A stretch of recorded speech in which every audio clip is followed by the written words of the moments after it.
আমরা এই অধ্যায়ে আপনাদেরকে লোগো ডিজাইনের উপরে এই প্রজেক্টটি দেখাবো।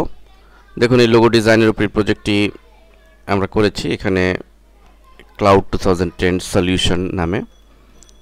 তো এই ডিজাইনটির টেকনিকসগুলো আমরা আগে বুঝে নিব। দেখুন প্রথমে আমি ক্লাউড একটি ফন্টে লিখেছি মায়ারাট এবং 2010 আরেকটি ফন্ট এরিয়াল ব্ল্যাক ফন্টে লিখেছি এবং সলিউশন আমরা মায়ারাট ফন্টে লিখেছি। এখন আমরা প্রথমে এই লেখার কাজগুলো সম্পন্ন করব। তো প্রথমে আমরা ক্লাউড লেখাটিকে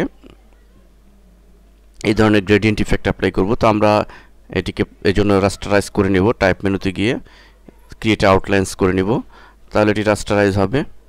এবং এটিকেও আমরা যেহেতু আমরা ইফেক্ট দিব এই জন্য আমরা এটিকে ক্রিয়েট আউটলাইন করে নিব। দুটি লেখাকে আমরা ক্রিয়েট আউটলাইন করে নিলাম। এখন আমরা গ্রেডিয়েন্ট ইফেক্ট অনায়াসে দিতে পারবো। এটি সিলেক্ট করে আমরা গ্রেডিয়েন্টে চলে যাব, ক্লিক করব এবং এখানে ব্ল্যাক অ্যান্ড হোয়াইটের একটা গ্রেডিয়েন্ট পড়েছে, কিন্তু আমরা এই ধরনের গ্রেডিয়েন্ট যদি পেতে চাই প্রথম স্লাইডার এভাবে সিলেক্ট করব, এই পয়েন্টে ক্লিক করে আরজিবি সিলেক্ট করব এবং ঠিক সেম কালারটি যদি পেতে চাই এখান থেকে এভাবে সিলেক্ট করে নিব এবং এটি ব্ল্যাক রয়েছে, আমরা এটি আবার আরজিবি দিয়ে এটি নেভি ব্লু দিলাম, তাহলে আমরা অ্যাজ ইট ইজ কালারটি পেয়ে যাব। আমরা গ্রেডিয়েন্টকে একটু চেঞ্জ করে দিলে এভাবে স্লাইডার যদি উল্টে দিই তাহলে আমাদের এই ধরনের ইফেক্ট পড়বে, অর্থাৎ আমরা যেরকম করেছি 2010-এ একই গ্রেডিয়েন্ট, কিন্তু এখানে একটু ব্ল্যাক অ্যান্ড হোয়াইটের গ্রেডিয়েন্ট দেওয়া হয়েছে। তো আমরা এটি একইভাবে সিলেক্ট করব এবং এখানে black and white gradient apply করব। আমরা অবশ্যই এখান থেকে সোয়াসেস প্যালেট থেকে ঠিক হোয়াইট ব্ল্যাক এটি সিলেক্ট করার মাধ্যমেও এই ডিফল্ট গ্রেডিয়েন্টটি এখানে ইউজ করতে পারি। এবং এখানে আমরা রোড স্টক সিলেক্ট করে আমরা একটা ব্ল্যাক আউটলাইন দিয়ে দিব। এরপরে হচ্ছে সলিউশন।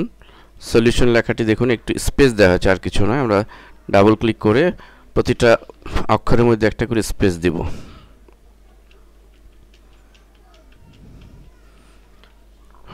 হয়ে গেল। প্রয়োজন আমরা দুটি করে দিয়ে দেখতে পারি কেমন লাগে। আমরা ঠিক এই পজিশনে বসিয়ে দিব। এরপর আমাদের মূল কাজটি, অর্থাৎ এখানে ক্লাউডি ইফেক্ট, এই ইফেক্টটি তৈরি করা। আমরা এই ডিজাইনটি তৈরি করব, এই জন্য আমরা পেন টুল দিয়ে কাজটি করব। আমরা ঠিক এভাবে এখানে একটি ক্লিক করব, ঠিক এই পজিশনে একটি ক্লিক করব, ক্লাউড যেরকম হয় সেই রকম স্টাইলে।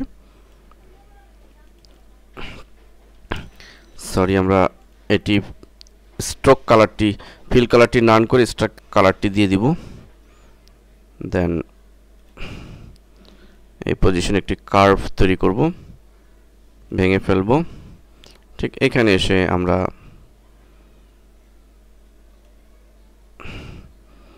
আরেকটি কার্ভ তৈরি করব। আমরা প্রয়োজনে আরও কার্ভটাকে আরও হাইলাইট করার জন্য, বাঁকা করার জন্য ঠিক এইখানে এই পজিশনে এভাবে করতে পারি। দিলাম।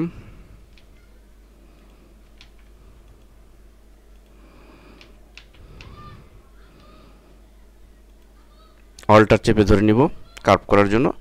এরপর এইখানে আমরা আরেকটি কার্ভ তৈরি করলাম। এখানে কার্ভটিকে আমরা আর একটু নিচের দিকে দেই, তাহলে আরও রিয়েলিস্টিক হবে। অল্টার চেপে ভাঙলাম।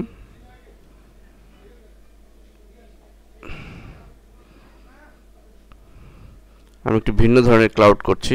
হবু এই প্রজেক্টটা আপনি করতে পারবেন, তাহলে আপনার সোজা এখান থেকে এই পর্যন্ত করতে হবে দিয়ে এবং এই অবস্থায় আমরা একটু জুম বড় করে নিব এবং একইভাবে আমরা এই বরাবর ক্লিক করে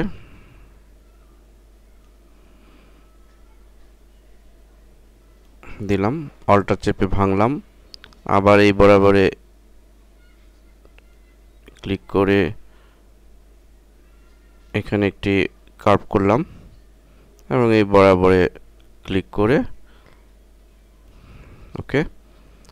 এখন অল্টার চাপতে হবে না, এখন আমরা জাস্ট এই সিলেক্ট করে এই স্ট্রোক কালারটিকে নান করে দিব। ফিল কালারে আমরা এই গ্রেডিয়েন্ট অ্যাপ্লাই করব। লক্ষ্য করুন আমরা যদি হুবহু গ্রেডিয়েন্ট অ্যাপ্লাই করতে চাই, তাহলে আমরা আগের মতোই এই গ্রেডিয়েন্টটি সিলেক্ট করে আমরা এটি নিয়ে নিব এবং আমরা এটি সিলেক্ট করে আমরা হুবহু গ্রেডিয়েন্ট পেতে চাই, তাহলে আমরা এখানে ম্যানুয়ালি করতে পারি অথবা শর্টকাট এই কালার পিকার আইড্রপার টুলের সাহায্যে করতে পারি। এটি দিয়ে ক্লিক করে আমরা এটির মধ্যে ক্লিক করলে আমাদের গ্রেডিয়েন্টটি এখানে পিক হয়ে যাবে ইজিলি। এটিকে ড্র্যাগ করে এভাবে নিচে সেট করে দিব। এখন লক্ষ্য করুন যে আমাদের হুবহু এটিও করতে পারতেন আপনি, কিন্তু আমি একটু ভিন্ন রকম করলাম এবং প্রয়োজনে এটিকে এভাবে ড্র্যাগ করে এই কর্নার এই ডাইরেক্ট সিলেকশন টুল দিয়েও করতে পারেন। এটি দিয়ে প্রয়োজন অনুযায়ী আরও কার্ভ করার প্রয়োজন হলে অথবা এটি বাঁকা করার প্রয়োজন হলে এই ডাইরেক্ট সিলেকশন টুলের সাহায্যে আমরা মডিফাই করে নিতে পারবো। তো লক্ষ্য করুন এভাবে আমরা একটি লোগো এবং সর্বশেষে আমরা এই যে শেডটি রয়েছে এটি আমরা এই টুলের সাহায্যে একটি শেড তৈরি করে নিব এবং এই কালার যেহেতু এটি, অতএব সেম কালারটি আমরা এখান থেকে নিতে পারি অথবা আইড্রপ টুলের সাহায্যে এই কালারটি পিক করতে পারি।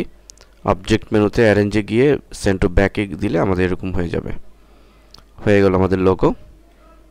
তো এইভাবে আমরা একটি লোগো ডিজাইন করে নিতে পারি।